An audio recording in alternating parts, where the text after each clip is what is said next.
Now, before we finish, I just wanted to get your memories of Charles Cousens, because I believe you knew Charles Cousens. Yes, I knew Charles Cousens. What can you tell us about him as a person? Could you describe his personality? Oh, well, he was an outstanding personality, I think. Open, frank, sparkled, quick wit, very well-spoken man, master of the spoken word. He was a top radio announcer. I think the standards were more exacting in those days than they are right now. Would I be correct? From your 54 years. Can we go back to, or have you explain how you knew Charles Cousens?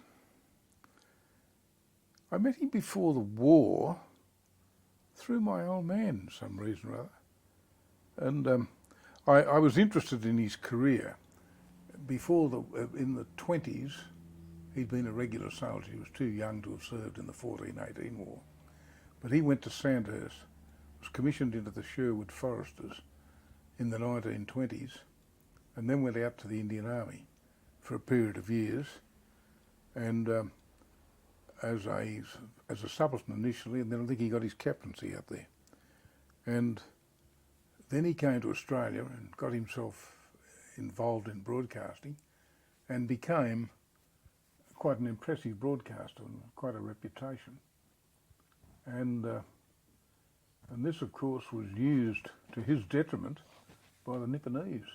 So what you said that it was, did you say it was through your father that you got to meet him? I think it was through my old man, yes. So how did that come to pass? Oh, well, Dad used to work in Hardy Brothers Jewellers. He knew so many people in the country, and the city for that matter, over the 50-odd years that he'd worked there. And for 30-odd years he went to country picnic race meetings, and Hardy Brothers used to supply the trophies. And he had an enormous selection of, they'd ring him for wedding presents and birthday presents and 21st wedding anniversaries and 21st birthday parties and God knows what. It was quite an incredible, and they got hundreds of written stuff in from all over New South Wales from the country when he retired. So for how many years did you know Cousens before the war? Only a year or two. And then I was astounded to find that he got a job as adjutant of the 2nd 19th Battalion. And in retrospect, I think you said, did you say, why did I get selected to go to Duntroon? I think Rebecca asked that earlier, actually. I think Rebecca, yeah, yes. Rebecca, yes. In retrospect, probably Cousens could have helped there because he knew of my ambitions and or my interests, right? Not really ambitions, but of my interests as far as Sandhurst was concerned. And do you know for a fact that he helped? No, I don't. If I say it myself, I reckon I had a fairly good record as a sergeant in the battalion anyhow. It would have, and I also graduated second out of that course, and the bloke that topped was a fellow from the 2nd 20th Battalion, not the 19th. So of the 3 blokes that went there, I passed out, and if it's worth anything.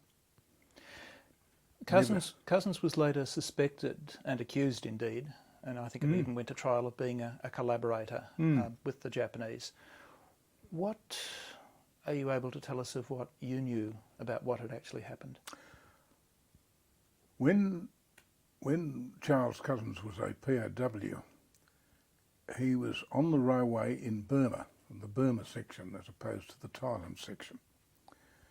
An old fellow called Sam Thompson, who was a warrant officer first class, had a military medal and a bar, was an original Anzac, fought in France too, where I think he got his bar to his military medal in Malaya, in Singapore.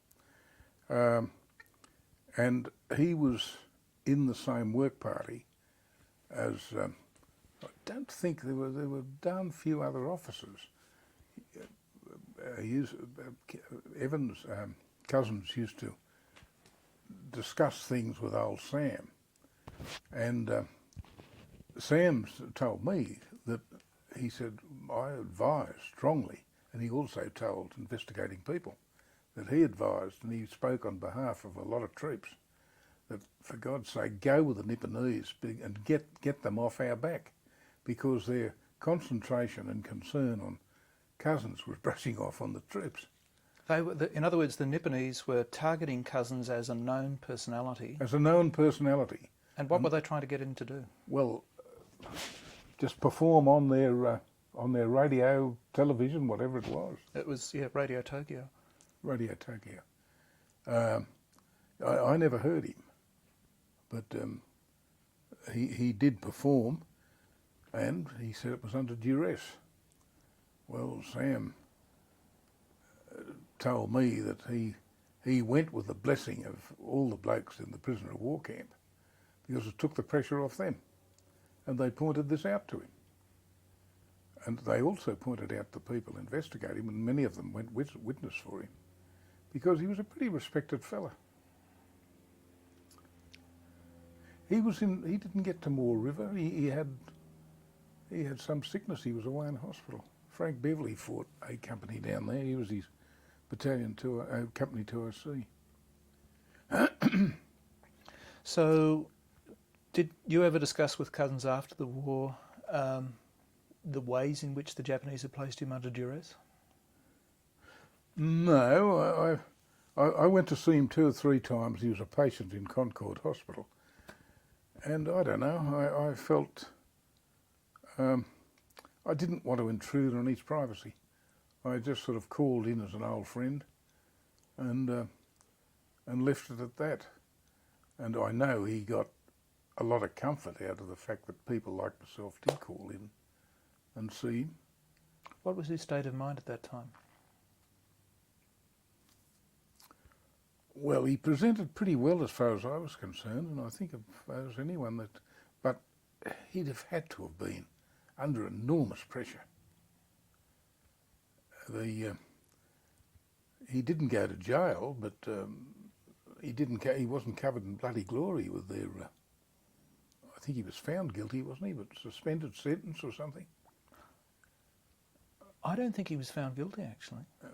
I'd have to check on that. They I'm not killed exactly him, no, sure. I think you might be right, but they killed him by innuendo and rumour and what have you. Yeah, if the mud's thrown kind of syndrome. But later on he read television news and he had a post-war career. But no, I'd have to double check on that myself. Yeah, I have the impression he was. I think he did get exonerated. But my God, they say that if you throw enough dirt, some of it'll always stick. And I think that was the occasion. I thought it worth going into that because it's very few people around today know Cousens or they wouldn't know or knew anything about him, and it is a significant story. It was quite a major story. Yeah, that's right. Actually. Yeah. I think he was a man crucified, personally myself.